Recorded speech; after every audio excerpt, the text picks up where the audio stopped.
Hello everybody, this is Game God Fluent, and while I probably shouldn't be doing this because I have so many Let's Plays going, I am starting a new Let's Play.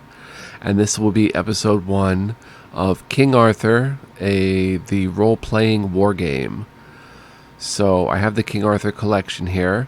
This features all the DLC of the first game. There's 2 games in this series, the other one is in my collection. This is my favorites panel though. We're going to click King Arthur Collection, play, and see what happens. So I have played this game before, but not a ton. So we're going to kind of learn it and play it together as we go. So let's see what all is going on here at the beginning. Oh, I'm sorry about that. Neocore. They develop quite a few cool games. In the age of legends, the ancient land of Britannia awaits its new king. In this proud realm of knights and citadels, every living soul feels that a time of wonders and magic has come. The fairy lords have returned, but even they are swept away by the coming tide of mayhem. Prepare for a war, the like of which has never been seen before.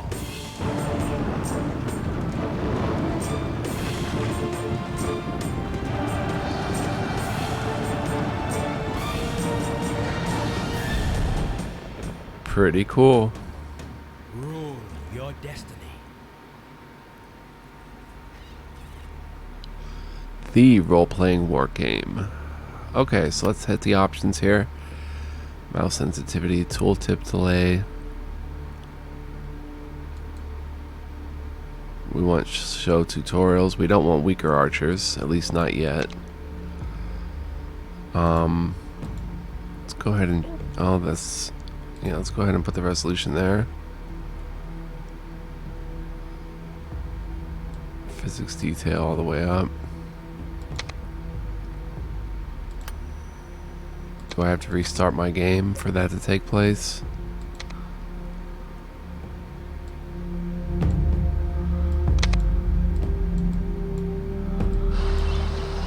Greetings, my king.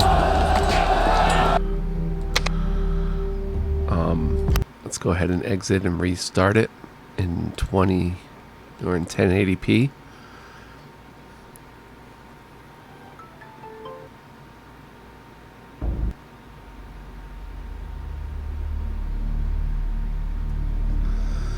Alright, let's click New Campaign. We have the DLC here, the Saxons and the Druids. Let's create the original campaign, and we'll do it on normal. This is the best choice if you're familiar with real-time strategy games, but it's the first time you're playing the campaign, and you can change the difficulty level in the options menu at any time. It all began in the darkest years of Britannia, after Uther Pendragon, the last great king, died. It was then that the wizard Merlin summoned the warring rulers from their petty kingdoms. They all saw a great stone, and in the middle there was a sword inscribed with strange letters that said, "Only the true king can pull out this sword." When Arthur, the son of Uther Pendragon, pulled the sword out of the stone, suddenly everything changed in Britannia. In the wilderness, monsters awoke from their sleep. The air crackled around ancient stone circles. Something terrible happened, a cataclysm that changed the land and unleashed the tide of a terrible war. The ancient race of the Sidhe returned from the realm of twilight and thorns. And then came the knights. They were like giants wearing black steel and wielding strange weapons. They were powerful and invincible warriors. They might be the only hope in this age of wonders and mayhem. So begins the tale of King Arthur and his Knights of the Round Table. Cool. Chapter 1, Book of Beginnings. So we're going to go through the tutorial, of course, so we know what's happening. Sir, I am your foster father, and I brought you up as my own flesh and blood. You are my king, and I promise that I shall not fail you. However, you are still inexperienced with the ways of warfare. I would be glad if I could give you advice from time to time. And please accept the sword of my son, your foster brother, Sir Kay, who will be your faithful knight. Sounds good. This is a tutorial panel. You can disable and re-enable tutorials anytime in the options. However, we advise you read them at least once. The King Arthur tutorial is not a separate section of the game. It's part of the first chapter of your chronicle while you are making your first steps in Britannia. You will always get a message when you meet a new option in the first chapter. When you move the mouse over something, you'll see the relevant information at the bottom of the screen, and you get additional information in the pop-up messages if you move the cursor over icons on the information panel. If you skip the tutorials, this panel and the pop-up will be your source of information. So I can hover over. We've got 2 units of footmen, a heavy footman, and a 3rd unit of footmen. And Sir Kay. Morale of the army, movement of the army, strength. Okay. Move your mouse over Sir Kay on his banner and press the left mouse button. This white outline means the selection was successful.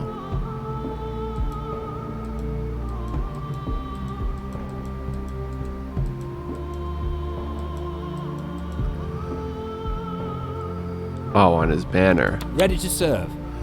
After you've selected Sir Kay, move your mouse over the rebel army and press the right mouse button. This selects your movement target, and a blue line shows the path there. The blue gauge next to your army represents the distance it can travel in one season. Press the right mouse button again to go to the selected location. So here's the rebels, which we can't see. And let's go. Attack! To the left you see your army, to the right your opponents. Compare their strength and morale and decide your next step. You can retreat, inactive for the tutorial, but you will suffer some losses and the enemy might follow you. Battle takes you to the tactical map to lead the battle yourself. Battle tutorial. Auto battle decides the battle at once. Skip battle tutorial. Okay, so we're up against rebels, bowmen, and rebels.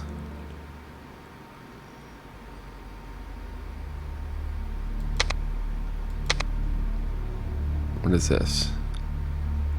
Select for protection.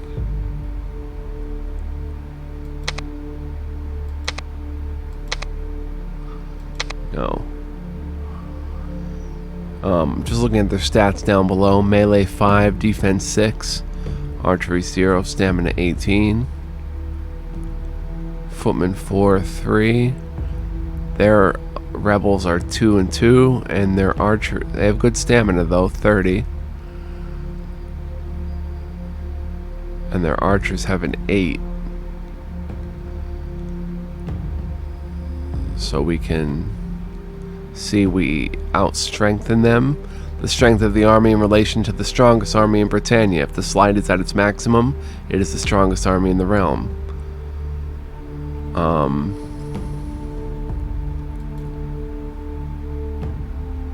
Morale of the army. Morale modifies stamina in battle. Unit with 40 stamina and 50% morale will have maximum 20 stamina.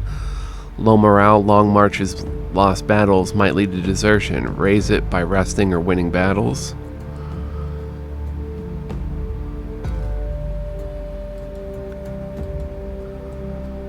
Okay.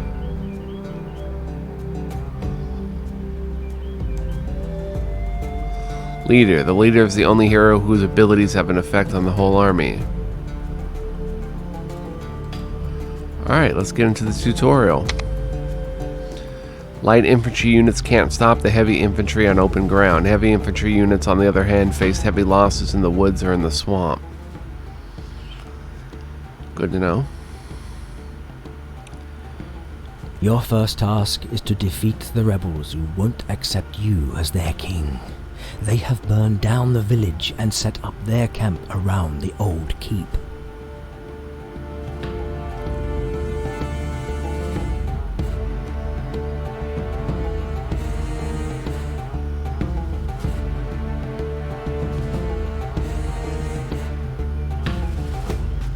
Okay. Camera control with WASD.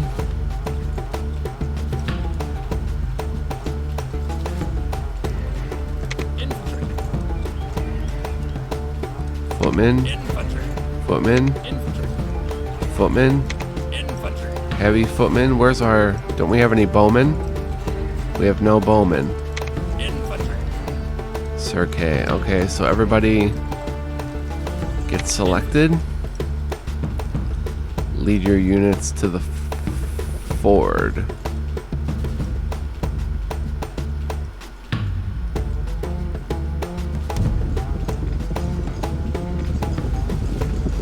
We can get a very close look or a higher look.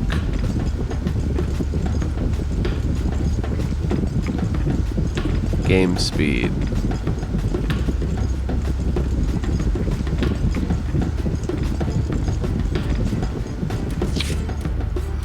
You can set the game speed by clicking the icons at the top of the minimap or by the plus and minus buttons. Okay. Movement and stamina. You can move your units by right-clicking on where you want them to go in the battlefield or even on the minimap. Obstacles or impenetrable terrain types like rocks, water, or buildings cannot be selected as destinations. A double right-click on the destination makes the units run. By holding the right mouse button, you can set together the destination and direction of the selected units. Running makes the units move faster, but tires them quickly. The color of the gem on the icon of a unit shows its current stamina, where green means freshness and red represents fatigue. Tired units fight weaker and are more vulnerable. Fatigue slowly disappears if the units stop to rest for a while. Okay, selecting units. Left-click on the unit or the unit icons in the bar at the bottom of the screen. The selected unit icon gets a red frame on the bar, and the arm icon appears above the units on the field. You can select several units at the same time if you hold down the control button and left-click on a required units, or on the icons of the units, or by drawing a loose rectangle with the mouse around the units on the battlefield. Pressing down Control A selects all units and heroes. You can group together select the units using Control 1 to 9. You can then select the groups by simply pressing the buttons 1 to 9. Very cool.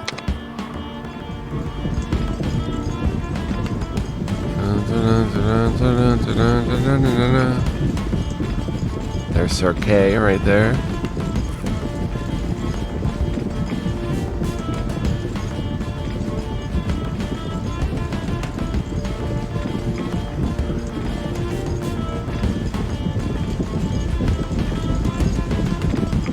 And we can see the green.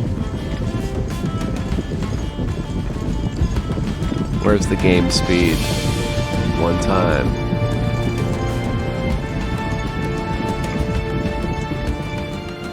The rebels are guarding the river, and they have brought archers with them. Kill them all. Use your spell, the Fog of Avalon. The Fog of Avalon. Knightly skills. Some heroes perform heavenly miracles, or they have learned the ways of ancient wizardry. There are abilities that affect everyone in the vicinity, or even the whole army. Knightly abilities can be passive, which means that they always grant benefits, or active, meaning they cost mana. Some of them have an instant effect, others grant the effect for a certain period of time, with a timer around the icon, and all of them lose their power after a certain time. Reduce the range of the enemy archers. Use your spell, the Fog of Avalon. So we select you.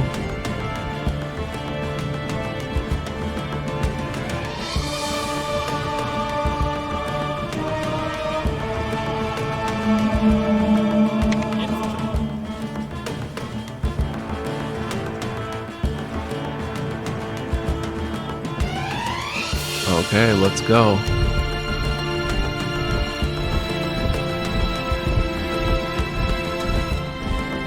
Bowman.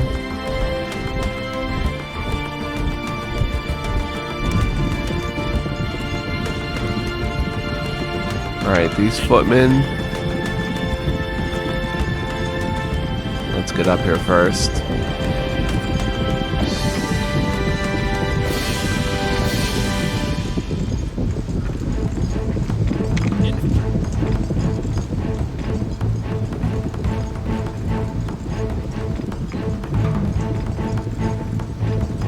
You attack them. You attack them. You attack them. You attack them. And you attack them. Attack!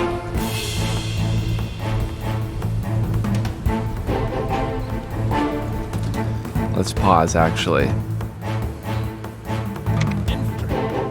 Okay, let's Attack! run them down.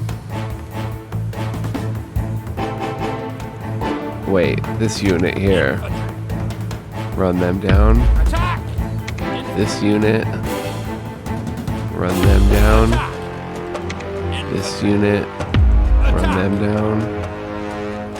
Infantry. Heavy footmen attack the rebels, and Sir K Attack! attack the rebels. We've got to run a bit. It's going to cost stamina, but it's going to be better in the long run. Formations. Formation icons in the lower right of the screen. Each formation has advantages and disadvantages. A unit in loose formation is relatively safe from the arrows of archers, but very vulnerable in a melee. Generally speaking, loose formations are good for marching and exploring, while closed formations are suitable for melee battles. Stronger and more useful formations are only available for experienced or elite units. The key to success is to learn which formation types are effective against which enemy formations. Alright, so you guys... Horde. Good defense against archers. Strong attack and defense.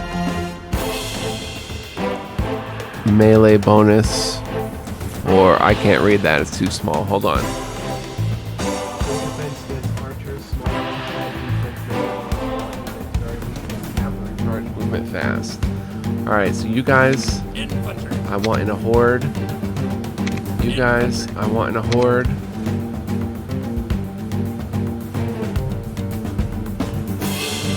You guys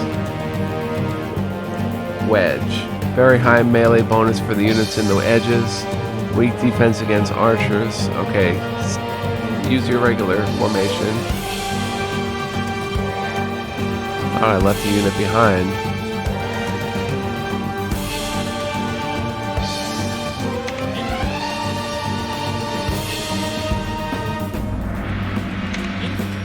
Infantry.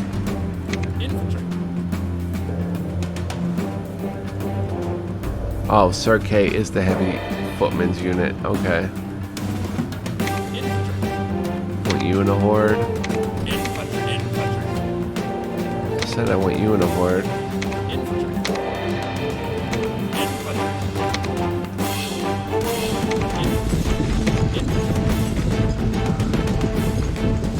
Alright, let's go.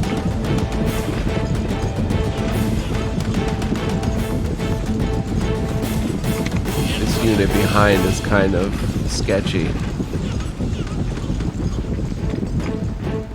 Infantry. Attack!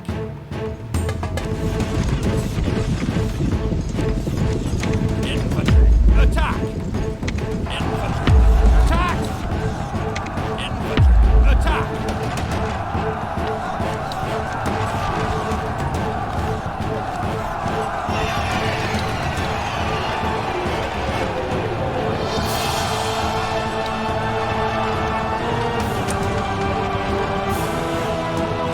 Wow.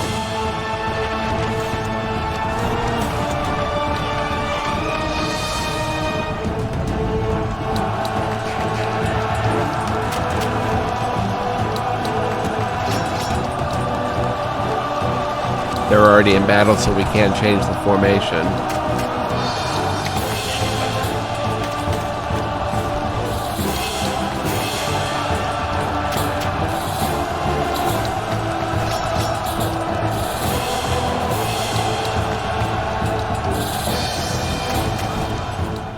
Infantry. Attack!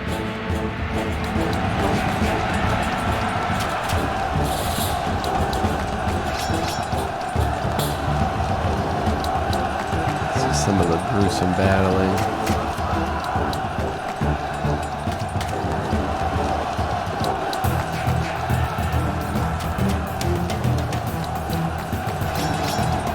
We're not losing too many units.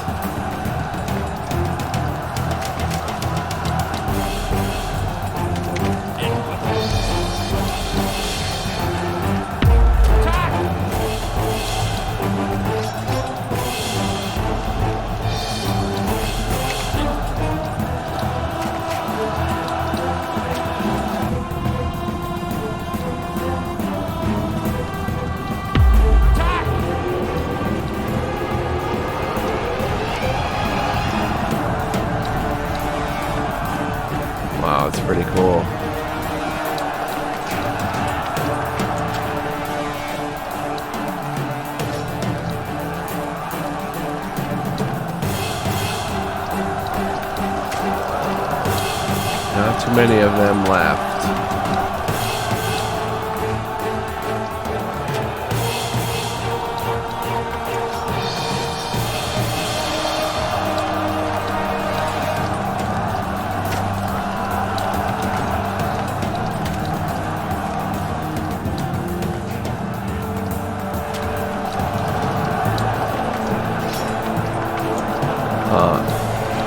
These footmen have suffered the most losses.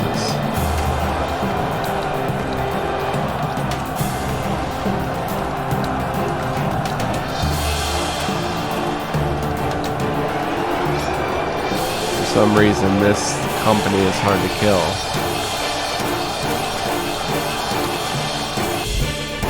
Got him. The rest of the rebellious army awaits you at the old tower. Destroy them all! Sounds good. I can do that. This is cool. This is really cool. Hope you guys are enjoying so far. I'm gonna try to get action shots of the battle and whatnot. Gotta get used to the controls. Control A.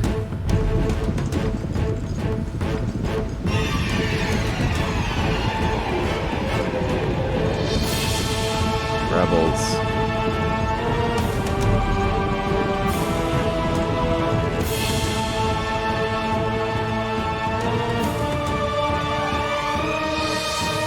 Not many of them.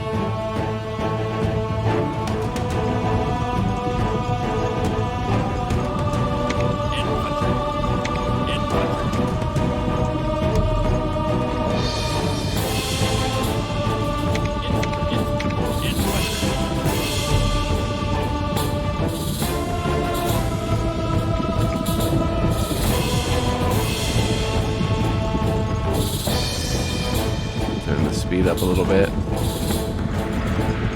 I don't think I'm going to play too much with the speed though, because I want to kind of have a realistic view. Alright. Oh, that's infantry? Where's my heavies? There you are. Go attack them. Attack! Infantry.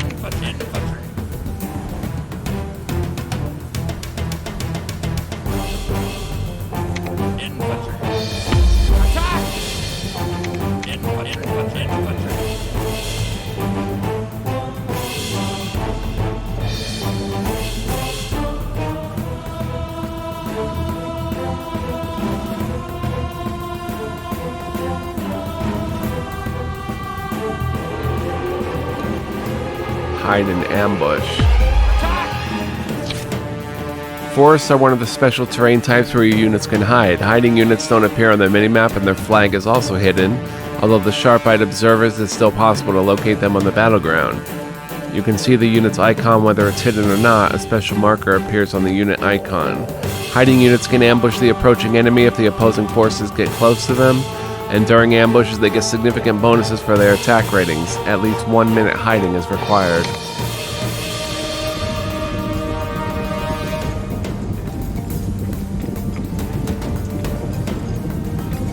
Let's go. Aha.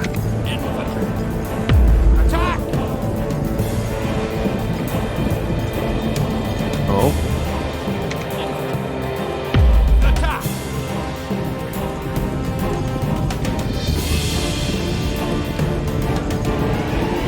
Looking juicy.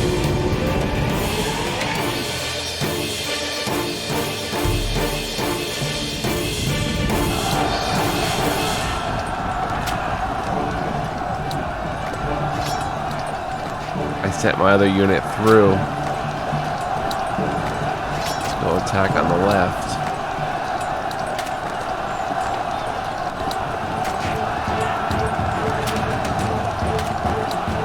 Cleaning up pretty well.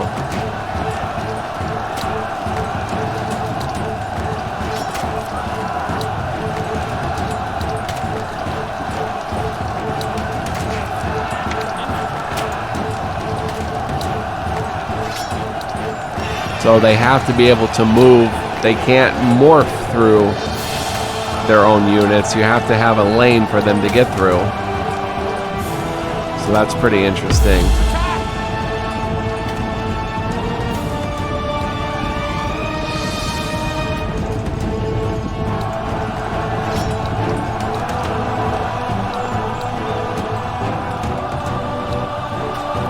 These guys are cleaning up.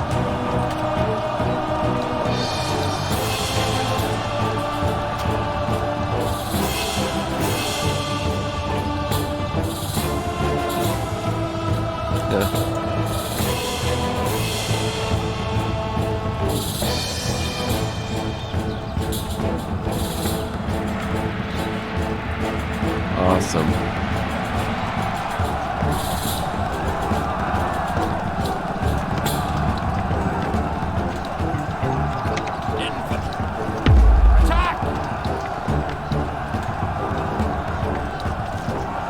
Send everybody and overwhelm them from the backside too. Flank them. That's a very good strategy. It seems it will be in future battles. Come from the top side or the back side.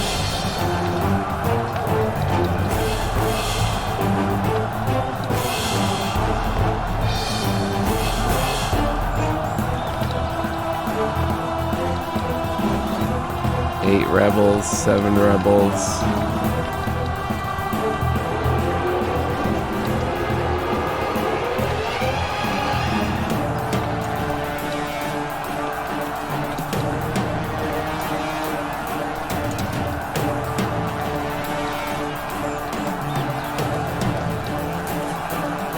Three rebels.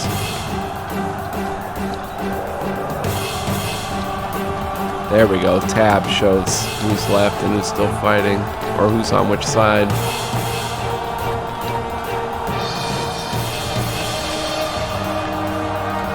Two versus a whole army. You're the last rebel standing, sir.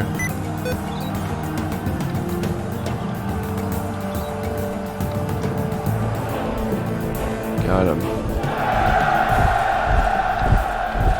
Nice tutorial start. Gonna get the hang of it. There's some advanced tactics and stuff to learn. We lost 37. They lost 228. We had 4 remaining teams, 143. Okay. Different units of the same type, such as 2 spearman units, can be merged on the campaign map by simply dragging it and dropping.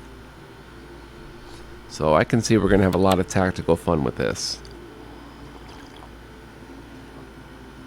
In this panel, the battle results panel, you see statistics about your current battle, losses on both sides, and the rewards you will receive if you are victorious. Plus 100 XP. Our movement is 0 out of 26. The movement points of the army in a season. It's based on the slowest unit in the army, but it's greatly modified by the leader's leadership ability. In summer, armies can move 50% more. Alright, we got some XP. The first victory. You have done very well, my king. You have successfully defeated the band of rebels. Now I humbly ask that you heed my advice, my lord. Not far from here on the northeast shore, you'll find the castle where a rebellious duke is trying to gather a bigger army. Attack him immediately while he's still weak. A group of archers has just arrived to help your cause. Take them with you. Light cavalry and 2 groups of bowmen. Inspect army. You can inspect your army at any time by double-clicking on the army. On this screen, you can manage your army and get detailed information about your units. Yes, my liege. This is the army management screen. You can see the knight and his units, the current morale, and the army's strength. The knight leads the units attached to him. You can see the link tying the unit and the knights together, right?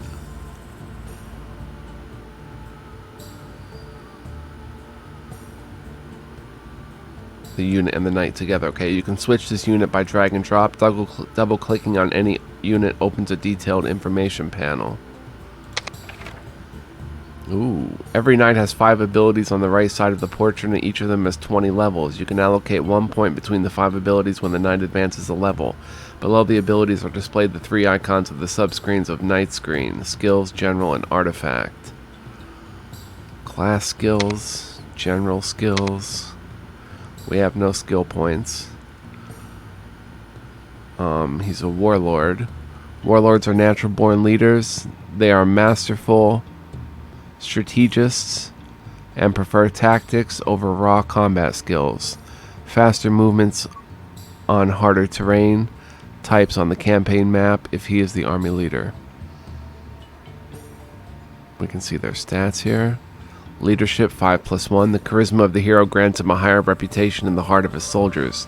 Each level lowers the upkeep cost of the army of the hero by 2%. Reign 3. Shows the hero's skill in governing provinces, diplomacy, negotiating, or even in the finance. Each level gives an additional 3% gold income and food production in the fiefdoms of the hero. So we've got leadership, reign, adventuring. The daring knights of the Round Table tirelessly pursue adventures in the wilderness of Britannia. Each level gives an additional 5% more experience during quests and 5% movement points for the army of the hero. Fight. The fight ability reflects their capabilities in the melee, how deadly and proficient they are with their weapons. Each level gets an additional 5% hit points and damage to the hero and his unit. And magic. The magic skill shows the hero capacity for tapping this mysterious source. Each level gives an additional 5% mana points for the hero. So he is level 1, XP 140, next level 100. The level of the hero defines his strength and abilities. New levels can be gained by gathering experience in battles or completing quests. Fog of Avalon. Accuracy decreased 15%, mana cost 10, duration 60 seconds. So that is a good skill to have. And then we can get into these skills when he has points. We'll look at all these. Artifacts. Artifacts are magic items which grant various bonuses to the knight. You have 4 available slots, 1 weapon, 1 armor, and 2 charms. The knight may have several artifacts in the inventory and may give them to other knights. So he's wearing a charm, the brass leaf pendant, a pendant made by the druids for exceptional champions who wore them when leading their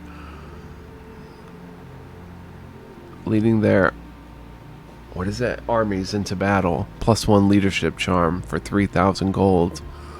So he can use more. And then general information.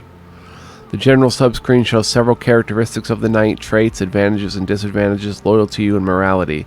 Use the info panel for detailed information. The fiefdom and the wife of the knight also appear here. Hero morality. Rightful 0, Christianity 0. Tyrant, Old Faith, Christianity. Loyalty is 15, pretty high. The loyalty, of the hero to his king. A knight with low loyalty might leave the service of his lord. Fiefdom and wives raise the loyalty, but the difference between the morality of the knight and the king decreases it. So he's stern, plus 25% tax income in the own fiefdoms. Even after a good harvest, the treasury could stay empty if the liege lord is unable to collect the taxes. He's ferocious, plus 30% military in the own fiefdoms. The common folk never want to go to war, but a ferocious liege lord can spark the bravery with his sheer charisma. But he is an arrogant Briton, -3 loyalty in own fiefdoms with different culture. It is unwise to treat the vassals unnecessarily disdainfully, particularly if they all share the same cultural roots.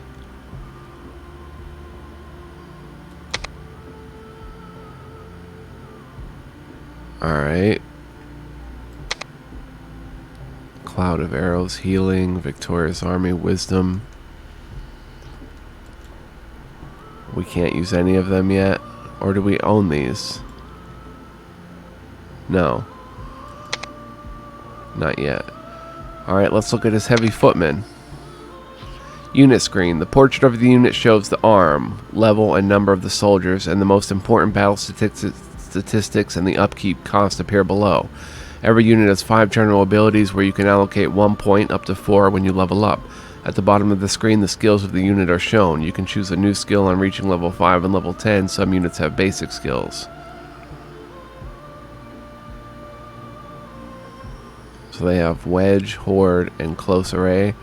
These warriors in their heavy armor might be slow, but they are nigh on unstoppable.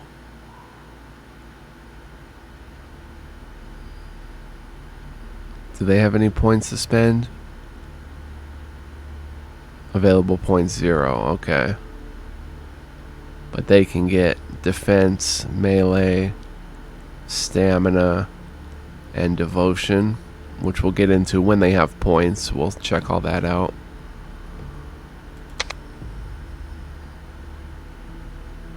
Let's check out our cavalry we just got. Light cavalry. Equipped with light armor, these warriors keep their distance, engage only in feigned retreats, then deliver the final blow. 5 melee, 62 damage, 3 attack rate.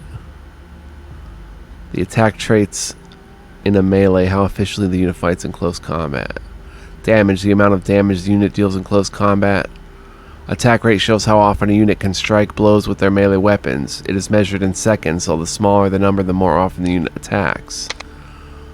So they do more damage and they attack the same rate. Everybody seems to attack at 3, except the bowmen, who attack at 4.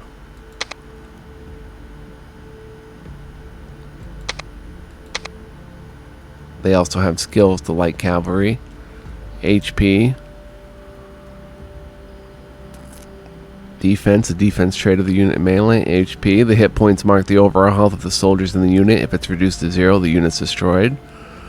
Armor reduces or even negates damage received in a melee. It's very useful against units who inflict lesser damage.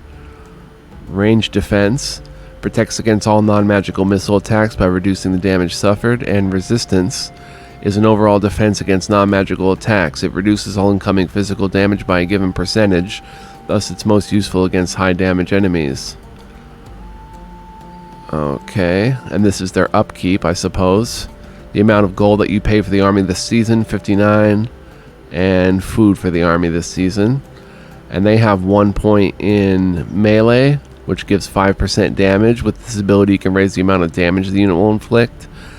They have 3% hit points, 3% armor, minimum 1, and 3% range defense, minimum 5. With this ability, you can raise the defense levels. They have 2 points in stamina, so plus 20% stamina. And they have 1 point in devotion, 5% upkeep cost. The more devoted your soldiers are, the less money they want. They fight for the cause, not for the gold. They also have trample. There's almost nothing that can withstand the charging steel wall of the heavy cavalry. It's a passive. Cavalry attempts to charge right over the enemy infantry, killing as much as possible, but they also suffer some damage. Heavy infantry or spearmen might even stop the charge. And they have dodge. Always keep an eye on your surroundings, on or off. Soldiers are trained to watch out and avoid archer attacks, but this slightly diminishes their defensive ability in a melee. Plus 300 range defense, minus 20% armor. So dodge is good on the charge against archers, and then you would switch to trample, or then you would just try to trample them in a close array once you get close. We can disband units. Okay, very cool.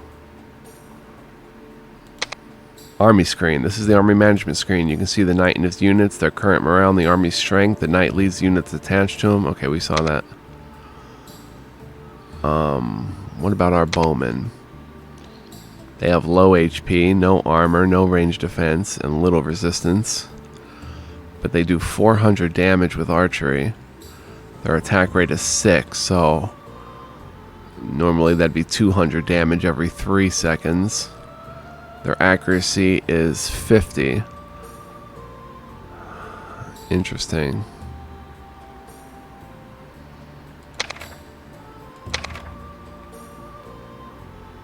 They have the most armor. Even the footmen have more armor than the cavalry, it looks like. No?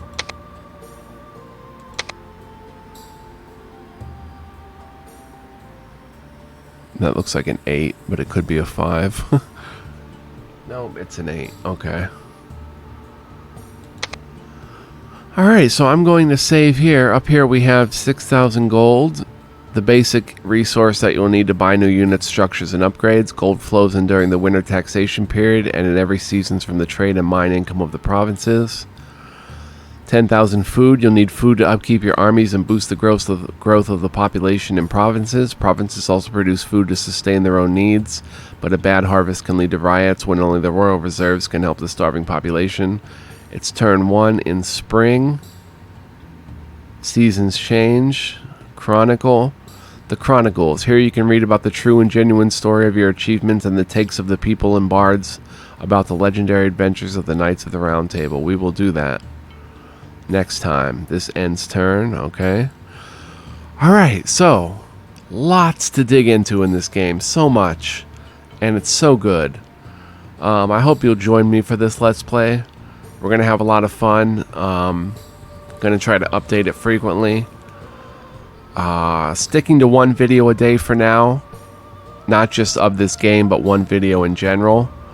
I may change that if I start playing more going forward, but I'd like to keep it at least one video of a Let's Play a day. So stay tuned for that. It could be this game, it could be another game, but there will be a video up. And yeah, I hope you join me, and I hope you enjoy with me as we learn the game together, and we hopefully develop into a master strategist together. Develop our heroes, and it's all going to be a lot of fun. So we also develop our province too, which we haven't seen yet, but you build buildings and they give you resources and new units and stuff like that. So we'll get into that. Thank you for joining me. Much love, peace, and joy, and hopefully I will see you next time. Stay tuned for more. So long.